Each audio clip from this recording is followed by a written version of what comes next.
ಶಿರಸಿಯ ಶ್ರೀ ಬಣ್ಣದ ಮಠದಲ್ಲಿ ಶ್ರೀ ಗುರುಸಿದ್ದೇಶ್ವರ ಸಾಂಸ್ಕೃತಿಕ ಭವನ ಹಾಗೂ ಶ್ರೀಮಠದ ದೀಪೋತ್ಸವ ಉದ್ಘಾಟನೆ ಕಾರ್ಯಕ್ರಮ ಸೋಮವಾರ ನಡೆಯಿತು. ಕಾರ್ಯಕ್ರಮದ ಉದ್ಘಾಟನೆಯನ್ನು ಹುಬ್ಬಳ್ಳಿಯ 3000 ಮಠದ ಶ್ರೀಮನ್ ಮಹಾರಾಜ ನಿರಂಜನ ಜಗದ್ಗುರು ಶ್ರೀ ಗುರುಸಿದ್ದರಾಜಯೋಗೀಂದ್ರ ಮಹಾಸ್ವಾಮಿಗಳು ನೆರವೇರಿಸಿದರು. ಈ ವೇಳೆ ಮಾತನಾಡಿದ ಅವರು, ಶಿರಸಿಯ ಶ್ರೀ ಬಣ್ಣದ ಮಠಕ್ಕೂ ಹಾಗೂ ಹುಬ್ಬಳ್ಳಿಯ 3000 ಮಠಕ್ಕೂ ಮೊದಲಿನಿಂದಲೂ ಅವಿನಾಭಾವ ಸಂಬಂಧವಿದೆ.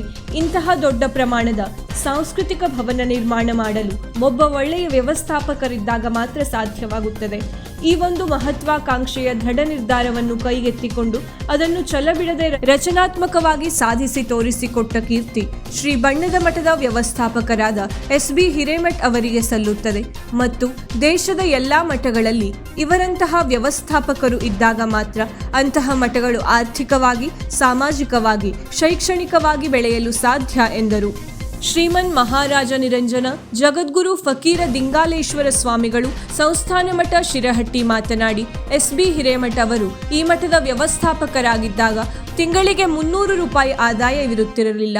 ಅಂತಹ ಸಮಯದಲ್ಲಿ ಶ್ರೀಮಠದ ಉಸ್ತುವಾರಿಯನ್ನು ತೆಗೆದುಕೊಂಡು ಇವತ್ತು ಶಿರಸಿಯಲ್ಲಿ ಸುಮಾರು 8 ಕೋಟಿ ರೂಪಾಯಿ ವೆಚ್ಚದಲ್ಲಿ ಇಂತಹ ಒಂದು ಭವ್ಯ ಸಾಂಸ್ಕೃತಿಕ ಭವನವನ್ನು ನಿರ್ಮಾಣ ಮಾಡಿದ್ದಾರೆ. ಇನ್ನೊಬ್ಬರ ಪಾಲಾದ ಶ್ರೀಮಠದ ಆಸ್ತಿಗಳನ್ನು ನ್ಯಾಯಾಲಯದಲ್ಲಿ ಹೋರಾಟ ಮಾಡಿ ಮಠಕ್ಕಾಗಿಯೇ ಉಳಿಸಿದ್ದಾರೆ ಎಂದರು. ಆಶಯ ನುಡಿಗಳನ್ನು ನುಡಿದ ಸಂಸದ ವಿಶ್ವೇಶ್ವರ ಹೆಗಡೆ ಕಾಗೇರಿ, ನಮ್ಮ ಜೀವನದಲ್ಲಿ ಒಬ್ಬ ಸ್ವಾಮೀಜಿಯವರನ್ನು ನೋಡಿದರೆ ಜೀವನಕ್ಕೆ ಪುಣ್ಯ ಬರುತ್ತದೆ ಎಂಬ ಮಾತಿದೆ. ಆದರೆ ಇಂದು ಶಿರಸಿಯ ಬಣ್ಣದ ಮಠದ ವೇದಿಕೆಯಲ್ಲಿ 8 ಸ್ವಾಮೀಜಿಗಳನ್ನು ನೋಡುತ್ತಿದ್ದೇವೆ. ಅಲ್ಲದೆ ಬಣ್ಣದ ಮಠದ ಜೊತೆಗೆ 1990ರಿಂದಲೂ ನನ್ನ ಒಡನಾಟವಿದೆ. ಶ್ರೀಮಠದಲ್ಲಿ ಧಾರ್ಮಿಕ ಕಾರ್ಯಕ್ರಮ ಜರುಗಲಿ ಮತ್ತು ಇಂತಹ ಒಂದು ಪರಿಸರದಲ್ಲಿ ಈ ಒಂದು ಸಾಂಸ್ಕೃತಿಕ ಭವನ ಒಂದು ನವಿಲುಗರಿಯಂತಾಗಿದೆ ಎಂದರು. ವಿರಕ್ತ ಮಠದ ಸ್ವಾಮೀಜಿ ಮಾತನಾಡಿ, ಒಳ್ಳೆಯ ಶಿಷ್ಯನನ್ನು ಪಡೆದಿರುವುದರಿಂದ ಇಂತಹ ಒಂದು ಭವನ ನಿರ್ಮಾಣ ಮಾಡುವಲ್ಲಿ ಸಾಧ್ಯವಾಗಿದೆ ಎಂದರು.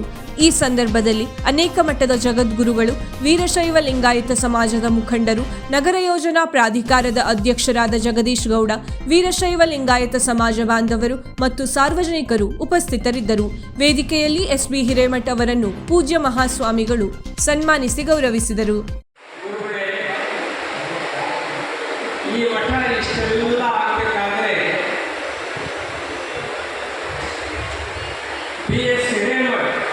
ಎಸ್.ಬಿ. ಹಿರೇಮಠ ಅವರು, ಶಾಂತಲಿಂಗಯ್ಯ ಹಿರೇಮಠ ಇವರು ಕಾರಣರು. ಮುಂದೆ ಮತ್ತೊಂದು ಮಾತು ಹೇಳಿದ್ರು, ಬಹಳ ಮಹತ್ವದ್ದು. ನಿಮ್ಮ ಯಾವುದೇ ಮಠಗಳು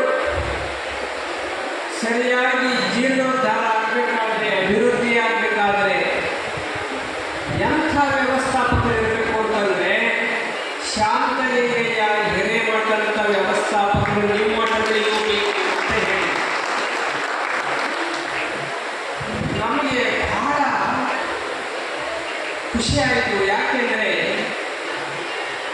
ಇದೆಲ್ಲ ನೋಡಿದಾಗ ಮಾತು ಸತ್ಯ ಅನ್ನಿಸ್ತು. ಪ್ರಾಕ್ಟಿಕಲ್ ಆಗಿ ಅವರು ಹೇಳಿದ ಮಾತಿದೆ. ಈ ಮಠದ ಉದ್ಘಾಟನೆಗೆ ಬರಬೇಕು ಅಂತ ನನಗೆ ಹೇಳಿದವರು ಯಾರು? ಈಗಿಷ್ಟು ಭವ್ಯವಾದ ಈ ನಿರ್ಮಾಣ, ಇದರ ಉದ್ಘಾಟನೆಗೆ ಬರಬೇಕು ಅಂತ ಮೊದಲು ಹೇಳಿದವರು ಯಾರು ನನಗೆ? ಮಠ ಶ್ರೀಗಳು ತಪ್ಪು ತಿಳ್ಕೋಬಾರದು. ಮಠದ ಶ್ರೀಗಳು ಹೇಳಲಿಲ್ಲ, ಶಾಂತಲಿಂಗಯ್ಯನವರು ಹೇಳಲಿಲ್ಲ. ಶಾಂತಲಿಂಗಯ್ಯ ಶ್ರೀಗಳ ಮಾರ್ಗದರ್ಶನದ ಮೇರೆಗೆ ಮಠದ ಒಂದು ನಿರ್ಮಾಣ ಮಾಡಿದಾರಲ್ಲ, ಇದರ ಉದ್ಘಾಟನೆಗೆ ಸ್ವಾಮೀಜಿ ನೀವು ಬರಲೇಬೇಕು ಅಂತ ಹೇಳಿದಂಥವರು ಜಗದ್ಗುರು ದಿಂಗಾಲೇಶ್ವರ ಶ್ರೀಗಳು. ನಮಗೆ ಬಹಳ ಆಶ್ಚರ್ಯವಾಯಿತು. ಮುಂದುವರೆದು ಹೇಳ್ತಾರೆ ಅವರು, ಶಾಂತಲಿಂಗಯ್ಯ ನೀವು ಭಿನ್ನ ಮಾಡಕ್ಕೆ ಬರ್ತಾರ, ನೀವು ಒಳ್ಳೆ ತಂದ್ರಾಡ್ರಿ ಅಂತ ಹೇಳಿದರು ಸ್ವಾಮಿ. ಅವಾಗ ನಮಗೆ ಈ ಮಠಕ್ಕೆ 3000 ಮಠಕ್ಕೆ ಒಂದು ಸಂಬಂಧ ಇಲ್ಲ. ಹಿಂದಿನ ಗುರುಸಿದ್ದ ಮಹಾಸ್ವಾಮಿ ಈ ಮಠಕ್ಕೆ ಇದ್ದಂಥವರು, ನಮ್ಮ ಹಿಂದಿನ ಗುರುಸಿದ್ದ ಜಗದ್ಗುರುಗಳು, ನಮ್ಮ ಹಿಂದಿನ ಗುರುಗಳು ಶಿವಯೋಗ ಮಂದಿರ ಗುರುಕುಲದಲ್ಲಿ ಸಂಸ್ಥೆಯಲ್ಲಿ ಅವರಿಬ್ಬರು ಕೂಡೇ ಕಲಿತವರು. ಕೂಡೇ ಒಂದು ತಾಟಿನಲ್ಲಿ ಪ್ರಸಾದವನ್ನು ತೆಗೆದುಕೊಂಡಂಥ ಅವಿನಾಭಾವ ಸ್ನೇಹ ಸಂಬಂಧವನ್ನು ಹೊಂದಿದಂಥವರು. ವೀಕ್ಷಕ ಮಹಾಪ್ರಭುಗಳೇ, ನಮ್ಮ ಚಾನಲ್ ಅನ್ನು ಸಬ್ಸ್ಕ್ರೈಬ್ ಮಾಡಿ, ಶೇರ್ ಮಾಡಿ, ಪ್ರೋತ್ಸಾಹಿಸಿ.